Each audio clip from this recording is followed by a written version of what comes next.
270페이지에 보면 하여튼 이 저자가 좀 이런 걸 잘 뽑는 것 같아요. 피할 수 없다면 가능한 잘 죽는 법을 택하라. 그렇죠. 정말 죽음의 맞닥뜨리 정말 죽어야 하는 그 시점이 왔다면 정말 잘 죽는 게 좋겠죠. 그냥 뭐 비열하게 이렇게 죽는 것보다는. 네. 근데 이 플라우투스 뭐 지금 읽어보셔서 아시겠지만 29밖에 안 살았어요. 33년에서 62년이니까. 그러니까 정말 젊음도 아니고 그냥 거의 어릴 때 돌아가신 거죠. 죽은 거죠. 그냥 네로에 의해서. 그런데 이분이 황제가 될 뻔한 철학자였고, 네, 네로 견제로 뭐 또 이렇게 추방이 되었고, 하여튼 네로는 우리가 스토아 철학을 좀 이렇게 몇 책을 보지만 하여튼 빌런이죠. 엄청난 뭐 이 전 세계적으로 지구상에서도 보기 힘든 정도의 정말 좀 악인이라고 표현이 될 것 같아요. 네. 플라우투스 271페이지에는 저는 이제 이런 문장. 플라우투스는 철학을 공부한 덕분에 성숙했고, 전통규범, 모스 마이오룸이라고 한번 찾아보니까 뭐 선조들의 습관 이런 걸 말하더라고요. 전통규범에 살아있는 화신으로 불릴 정도로 권세를 탐하거나 재물을 남용하지 않았다. 그를 만난 모두가 존경심을 표할 정도였다. 29밖에 살지 않았지만 이 사람을 만난 사람들은 이 사람한테 존경을 표할 정도였다고 했고요. 그리고 이제 이런 얘기가 있어요. 플라톤은 오래전부터 철학자 왕이 탄생하기를 바랐다. 그러니까 이 플라우투스가 그 황제의 피를 가지고 있었기 때문에 그 후보군에는 올랐기 때문에 이런 이제 저자는 이야기를 하죠. 또 플라톤은 항상 철인이 왕이 되어야 한다라는 얘기를 하셨다라고 저도 어디서 봤던 것 같고. 그래서 왜 질문으로는 왜 현자 이런 플라톤이나 공자들은 철학자가 왕이 되어야 한다고 생각했을까라는 질문 한번 해보고 싶었고요. 그리고 또 271페이지에 카토라는 인물이 또 계속 또 나오죠. 카토의 강직한 태도가 의도치 않은 적을 만든 것처럼 존재 자체로 부패와 폭정을 비판하는 덕목을 타고난 이들이 있다. 네, 플라우투스다라고 하면서. 그러니까 부패와 폭정하고는 완전히 이게 상반되는 사람이 플라우투스 같아요. 그러면서 네로와 플라우투스를 이렇게 좀 비교했던 문장인데 네로는 어머니의 끔찍한 음모로 황제가 됐고 플라우투스는 학문에 정진하며 내면의 나침판에 따라 올바른 삶을 살았다. 그리고 네로는 목표를 이루기 위해 수단과 방법을 가리지 않았고 플라우투스는 부정한 일에도 손을 대지 않았다. 이런 또 여하튼 29밖에 살지 않았지만 우리가 이렇게 또 몇 페이지에서 또 이야기를 하는 거 보면 그래도 꽤 뭐 그래도 좋은 철학자였던 것 같습니다. 272페이지에 이런 내용도 있어요. 네로의 어머니가 플라우투스와 결혼해 황제를 바꿀 거라는 소문이 돌자 네로가 이제 플라우투스 제거 계획을 세우죠. 네. 이게 또 네로 입장에서 또 당연하죠. 이런 소문이 있고 자기가 제거된다면 당연히 또 우리는 보복하고 싶은 게 우리 인간의 또 본능이니까. 네, 72페이지. 아침에 이게 방금 일어나서 만든 질문이에요, 이거는. 그동안 다른 질문은 뭐 한 2, 3일 전에 읽으면서 만들었는데 네로의 테이블에 번개가 내리쳤다. 그곳에 플라우투스의 탄생지와 가까웠기 때문에 플라우투스가 황제가 될 거라는 징조로 받아들였다. 뭐 이런 얘기하면서 진짜 고대에서 처음 이런 점도 보고 징조 이런 얘기가 나왔는데 이런 질문이 갑자기 생각이 났어요, 아침에. 이런 징조는 인간의 나약함에 기반하는가? 아니면 진짜 뭔가가 있기 때문이라고 생각하는가라는 질문이 떠올랐어요. 근데 이런 거 참 많이 받아들이잖아요. 뭐 번개가 치면 뭐 나쁜 뭔가 생길 거다 이런. 네. 173페이지에 또 플라우투스는 망명지에서 철학을 공부하며 최대한 바쁘게 살려고 노력했다. 그러면서 제가 이 바쁘게 살려고 한다라는 생각 문장에 이런 몇 가지 질문.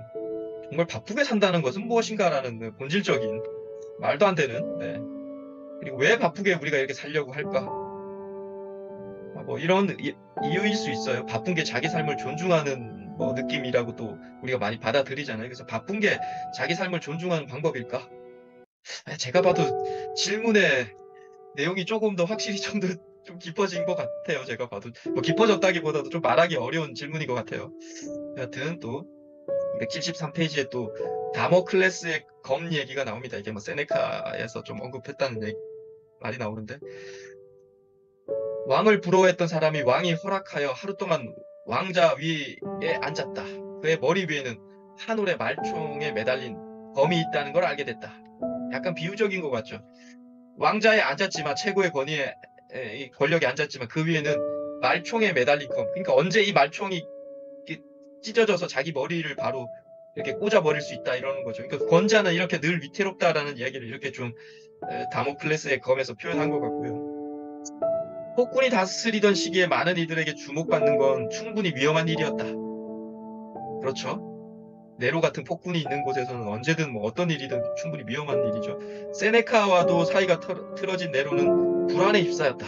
네. 뭐 네로는 뭐 어머니도 죽이고 뭐 다 자기의 뭐 위협이 되거나 자기 권력에 다 죽였잖아요. 그리고 이제 이런 자기를 보좌해주는 세네카 우리 배웠지만 세네카와도 이제 또 이렇게 좀 사이가 또 소원해지니까 불안해졌다는 거죠. 그래서 이 불안 이런 느낌 때문에 이런 질문이 좀 떠올랐어요. 원자는 위태롭고 또 영향력 있는 사람과 사이가 틀어져도 우리는 불안해지죠. 우리 스스로의 삶도. 우리가 직장에 있을 때 그 대표 사장과 사이가 멀어지면 불안해지듯이 뭐 똑같은 얘기인 거죠. 결국 위태함과 불안의 근원은 어디서 오는가라는 질문 한번 해보고 싶었습니다. 네. 자, 그리고 네, 274페이지에 보면 뭐 어떤 사람이 뭐 티겔리우스라는 사람이 네로한테 이렇게 막 속닥속닥 하면서 이렇게 플라우투스를 시기 질투하는 내용이 나오죠.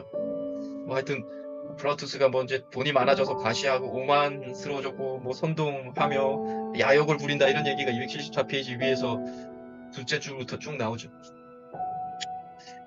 플라우투스를 시기 질투하며 한 말에서 결국 과하게 욕심을 내면 시기 질투를 받게 된다는 의미가 담겨 있죠.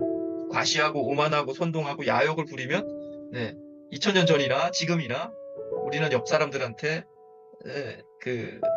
이렇게 비판을 받는다라는 인간의 본성적은 변하지 않았다라는 것. 2000년 전에도 이런 얘기가 있었다는 얘기는. 네. 네로는 이런 말을 듣고 플라우투스도 자신처럼 야망을 품고 있을 거라 생각하고 그를 죽이려는 마음을 먹는다.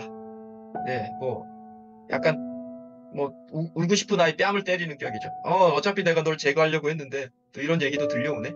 우리도 그렇잖아요. 뭔가 누굴 싫어하는데 어떤 옆에 사람이 저 사람 이상한 사람이야 하면 우리 또 바로 장단을 맞추잖아요. 예, 나도 싫었는데 이 사람이 싫으니까 내가 싫은 거에 대한 그 입증이 딱 돼버리면서 힘이 딱 생기는 거죠.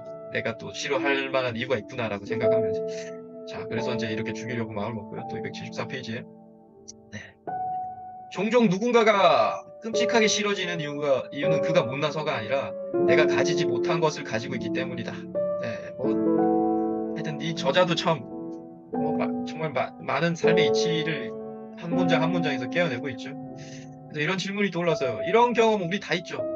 네, 끔찍하게 싫은 게 이런 뭐 내가 가지지 못한 걸 내가 정말 가지고 싶은데 가지지 못한 걸 가지고 있으면 우리가 뭐 이런 느낌 있잖아요. 그래서 이런 경험은 있을 거고 내가 가지지 못한 것을 가진 사람에 대해 싫어한다기보다도 그에 대한 존경과 동시에 자기 자신에 대한 자책이 생기는 경우가 있죠. 예, 우리 경우죠. 뭐 어떤 내가 가지지 못한 베세를 출간한 작가가 있으면 그 사람이 싫다기보다도 그냥 그 사람에 대한 존경과 동시에 나는 왜 이러지라는 그 자책이 생기는 경우가 있다. 뭐 저는 이렇게 해석을 했고 이런 경험이 있었다면 어떤 사람의 어떤 부분 때문인가라는 그냥 아주 우리 일상적인 얘기 또 한번 질문이 떠올랐어요.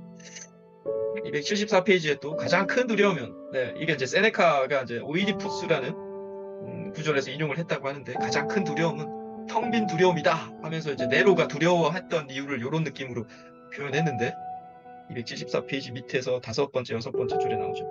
어떤 의미일까라는 또 한번 질문도 그냥 편안하게 할 수 있을 것 같아서 했고요.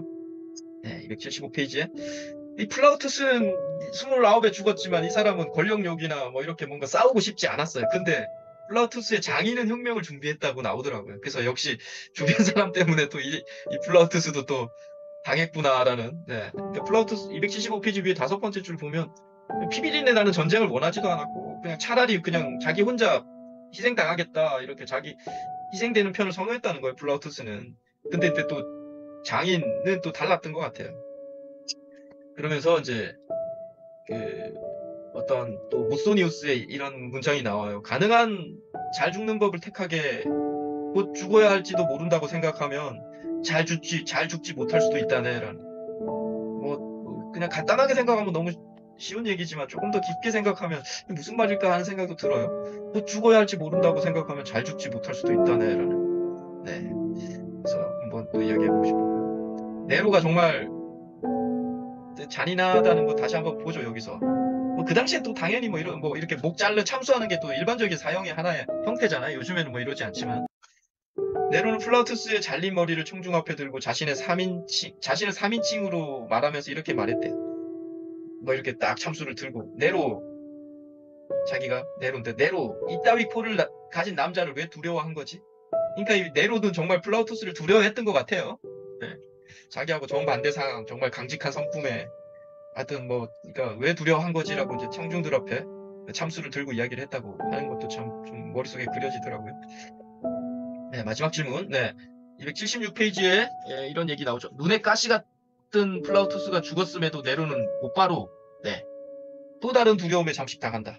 네, 이게 우리 인간의 본성이죠. 감정을 다스리는 우리 인간의 에고적인 마음. 네. 우리의 감정, 즉 기쁨, 슬픔, 뭐 두려움은 언제나 새로운 감정에 이렇게 잠식당하죠.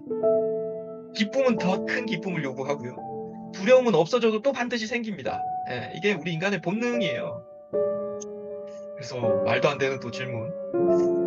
이렇게 기쁨은 더 큰 걸 요구하고 또 두려움은 없어져도 또 생기는데 이런 최종적 감정 상태를 유지할 수 없을까? 기쁨은 여기 기쁨에서 우리가 만족할 수 없을까라는 네, 정말 인간의 본능에 반하는 질문을 한번 했고요.